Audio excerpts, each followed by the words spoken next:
Hey friends, welcome back to my channel. It's Tori, and today I'm going to share with you something that I have been working on for the past 2 or 3 months that I've been waiting to share with you guys. I've been so excited. It has taken every ounce of my willpower to keep it secret until now.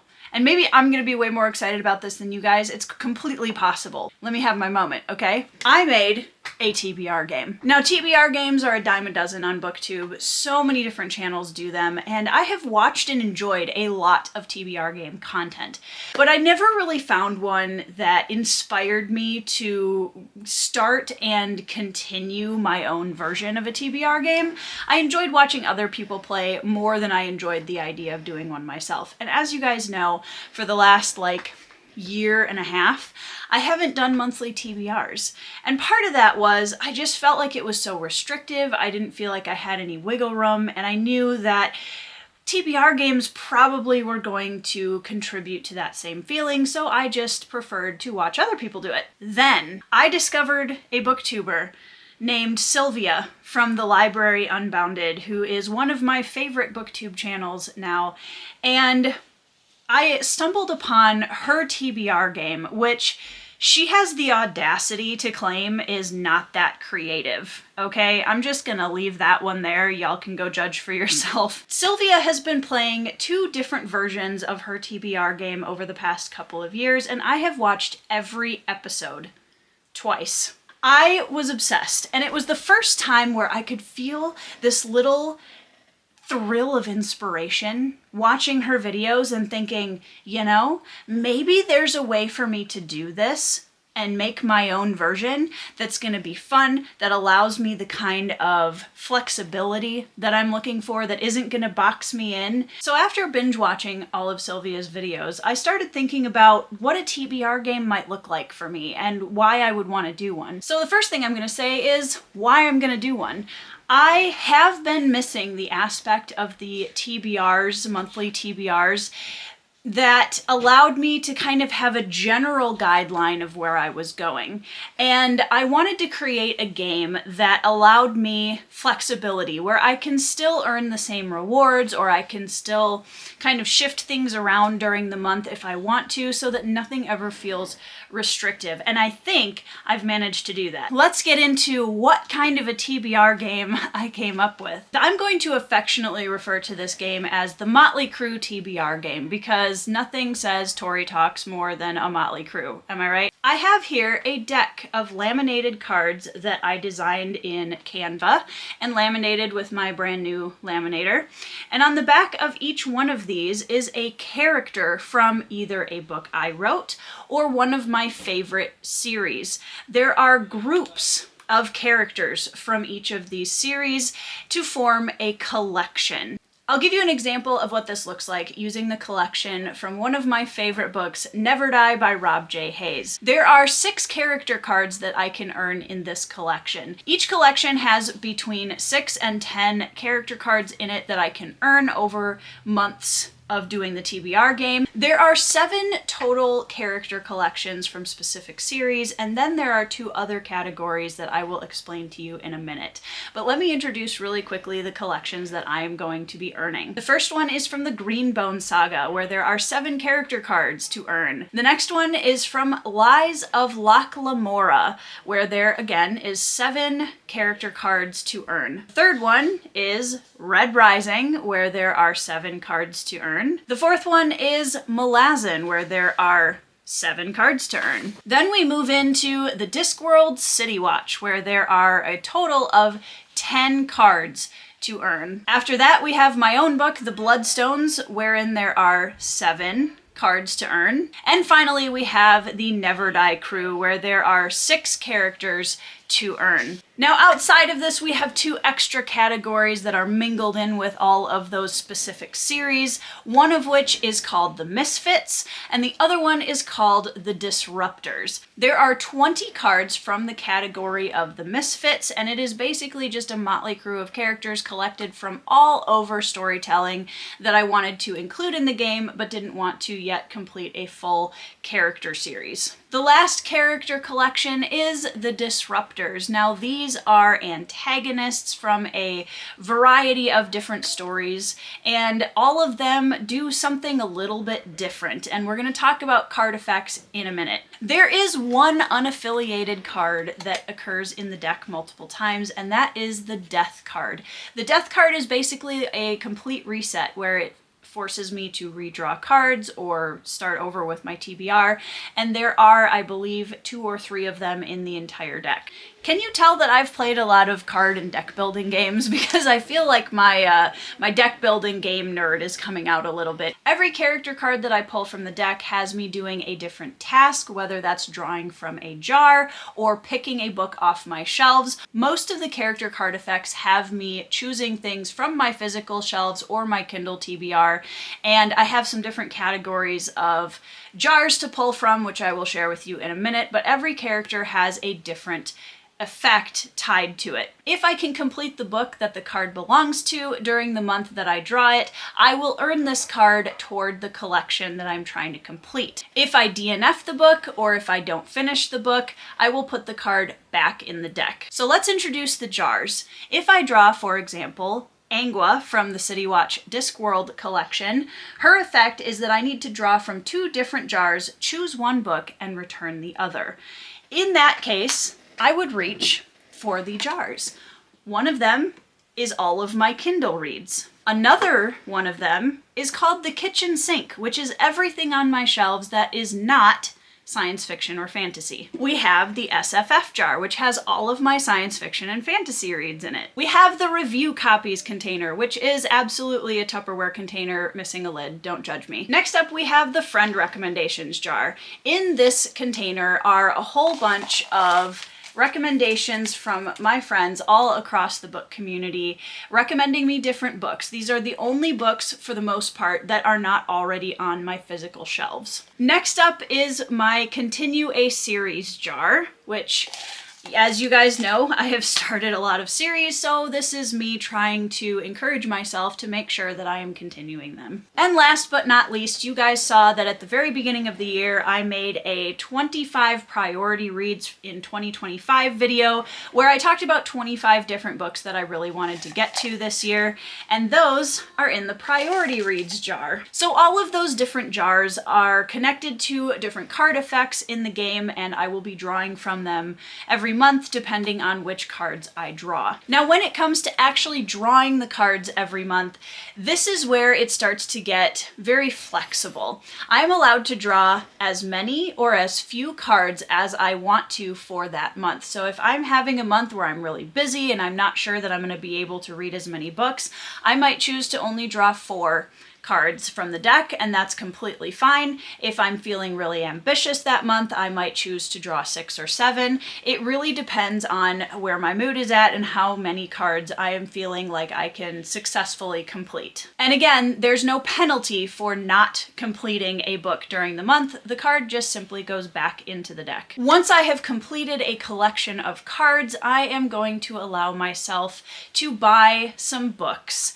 And that is another way that I am tying this game into my Read Yourselves challenge, because if I have to complete a collection of between 6 and 10 cards, I'm only going to allow myself to purchase probably 2 books for each collection that I complete. This means that I am going to be going on a pretty significant book buying ban going on throughout the rest of the year, which is something I had planned on anyways, except for my Broken Binding subscription box obviously will not count into that. But in terms of purchasing new books, I want to be able to be bringing in fewer books than I am reading. When it comes to the Misfits, I am going to allow myself to purchase 2 books for every 5 Misfits that I complete, and I'm going to allow myself to purchase 2 books for every 6 of the Disruptors that I complete. Sounds fun, right? But wait, there's more. The final aspect of this game is the location cards. Behind each one of these cards is a location from a book or series that I have really loved. And each of those locations will be drawn at the very beginning of the TBR game round every month. And each of them has, shall we say, kind of a overarching effect that will change the game for the entire round. These cards range pretty heavily in what that effect is, but each one of them adds a little twist to the game. Now, I do have a master list of all of the cards in all of the collections so that when I earn one, I will be marking off one of the check boxes so that I can keep track of what I have earned. This is simply a card game and collection building game, so I'm not going to have a game board or anything like that, but I highly recommend if you want to see the next level up in TBR Game from what I am doing and you like the idea, please go down in the description box below and check out Sylvia's channel, and I will link her playlist to her Lord of the Reeds TBR game because it is so incredibly creative and entertaining and I have absolutely loved watching it. So please go and check that out and give her a like and subscribe. Now we are going to start with my June TBR game, and there may be a few hiccups as I'm working out the bugs in the game. There may be some cards that I didn't think through completely that might do something weird to each other. I don't know.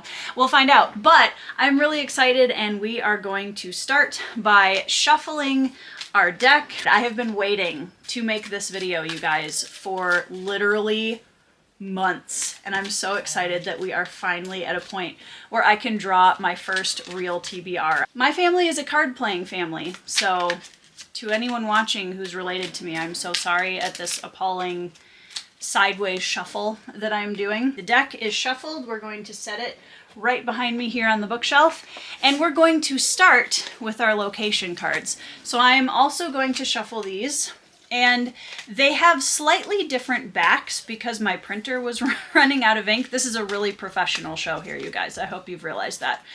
So my printer was running out of ink. So I'm basically going to just have to choose my location card without looking at the cards at all. So let's do this. You guys can see them, I cannot. Let's do this one. And we got the DAO. The DAO is from my book Phased. This is the Domestication and Assimilation organization that helps assimilate werewolves into human society. The card effect is this. At the end of the round, choose one TBR read and replace it with a book drawn from any jar. Okay. I'm already regretting so much of what I'm gonna do to myself in this game. Here we go. We got this, you guys. The DAO is our location card. All right, guys, I feel like June is going to be really busy because I have a writing project that I'm going to be spending a lot of time on, but I also think that I'm going to have some decent time to read, so I'm going to draw 5 TBR cards. We're going to start with the first one, which is, of course it is, Darrow from Red Rising. Darrow's effect. Read a book with a hero or heroine on the cover. His secondary, which doesn't count here, is if Mars is the current location, you may replace one character card with another from the deck. Now, since Mars is not the location card that we drew, Darrow's secondary effect will not count for this round. Read a book with a hero or heroine on the cover. Well, guys, this was actually a perfect start to my June TBR because it is a book that I was planning on reading in June anyway, and that allows me to get it out of the way right away, and that is Howling Dark, which is book 2 in the Sun Eater series by Christopher Ruocchio. I read Empire of Silence this last month in May and really loved it. I also read the novella between these two books called The Lesser Devil and enjoyed that, and I am so excited to continue on with the series. A lot of people have told me that while the first book is a little bit jarring and people have kind of polarizing opinions of it, Howling Dark is where a lot of people think I'm really going to fall in love with the series. So Darrow's effect is going to pull Howling Dark by Christopher Ruocchio. So I'm going to take the card and I'm going to put it in the book like a little bookmark. And if I finish the book, Darrow will be one of the first characters added to our collections, which feels very fitting. All right, guys, I am shuffling for our second card draw of the game. Shuffling while watching a camera and shuffling to the side is actually way harder than I thought it would be, so shout out to Sylvia for making that look so easy. The next card is, oh my gosh, Smaug, one of our disruptors. Draw 2 SFF reads. So Smaug is going to be adding a book to my TBR. So now we have 6 instead of 5. Now, again, I want to reiterate that there is no penalty for me not finishing a book. The TBR that I'm going to be collecting through this video is only a guideline. If I don't finish them, there is no penalty. But, oh boy, here we go. Let's draw 2 SFF reads out of our SFF jar. Okay guys, we have our SFF reads jar, and I need to draw 2 of them. Thanks, Smaug. So like I said about the disruptors, they exist to cause chaos in the TBR. Okay, here's our first draw. Let's see what we have.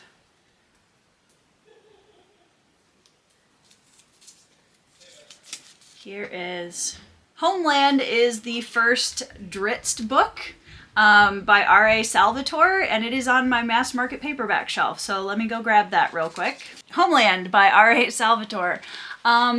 This one, even for a mass market paperback, has absolutely tiny font, you guys. So even though it's not a super big read, you know, I think it's going to read pretty fast. And one of the things I'm already loving about this game is it is definitely going to send me to books that I probably would not have pulled off my shelves for a while, but really wanted to. So Homeland is now going onto the TBR for June. All right, the second book that we are going to be reading in June for the Smaug prompt is, if I can get it open, there we go. Whatever, I don't know if you guys can see that. What is that? Sailing to Sarantium by Guy Gabriel Kay. Well, I was planning on reading Lions of Al-Rasan as my first Guy Gabriel Kay, but I guess Smaug thought differently. Sailing to Sarantium by Guy Gabriel Kay. I have not read any Guy Gabriel Kay yet, and I have no idea how I'm going to feel about this. I have no idea.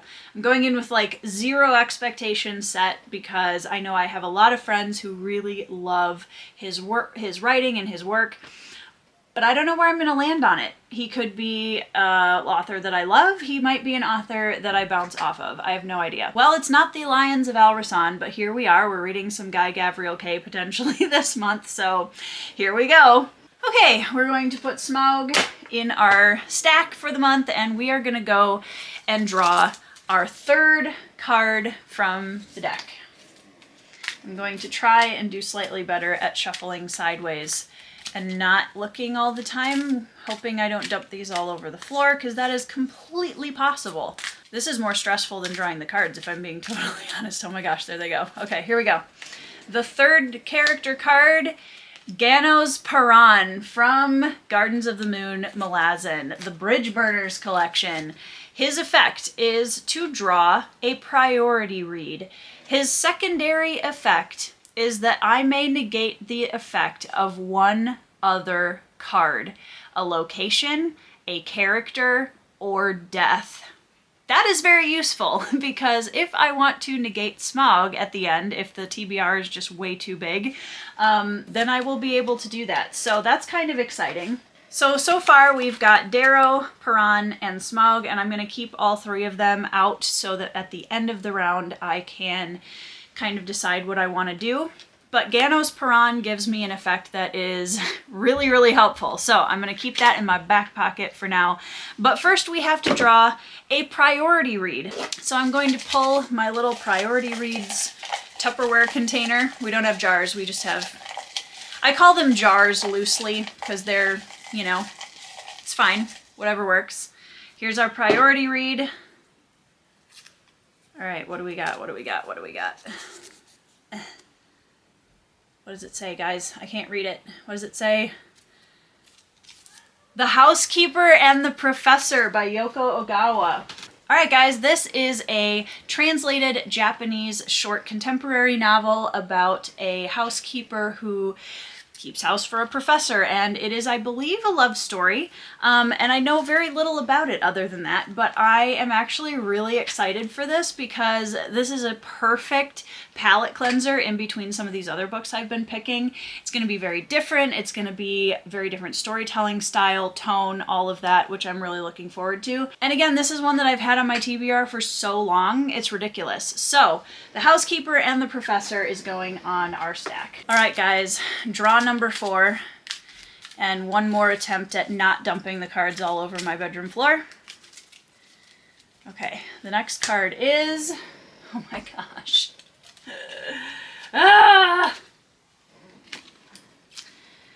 Seedless. The effect is to choose a reread, which I was not planning on doing this month. His secondary effect is, if drawn with a death card, negate the effect of the death card and draw a new character card to replace it. Well, I haven't drawn a death card, but if I do next round, Seedless will come in handy. This one might be what I use Ganos Paran's effect on, or I suppose that I could use my location card effect at the end because I do have the opportunity to put something back and draw from a jar instead. So I'm going to keep that also in mind, but Seedless asks me to choose a reread. So I'm going to look at my shelves briefly and see what on earth I'm going to read for a reread. All right, for now, I'm going to pick something that is on my priority list to reread this year. I just don't know if I want to do it this month because I have planned on doing this with some other people that want to read or reread this book, and that is The Lies of Loch Lamora by Scott Lynch. I will be reading this year, but I don't know that June is the right month for it. So I think we're going to put it in the stack for now. But I do think I'm going to give myself the option to switch it out. All right, guys, moving on. I told you it was going to happen. All right, try that again. 5th card, possibly the last card. This actually works out kind of well because if I use Paran's ability to negate another card, I can negate the Seedless card, and Smaug already gave me an extra book to read. So, all right, we have, oh boy, we have Sindri from the Bloodstones. Sindri's effect is to read a book with a weapon in the title or blood on the cover. Secondary effect, if drawn with another Bruhai character, return Sindri to the deck and draw another character card. So I did not draw Sindri with another Bruhai character, so she gets to stay. And I need to find a book with a weapon in the title or blood in the cover. Okay.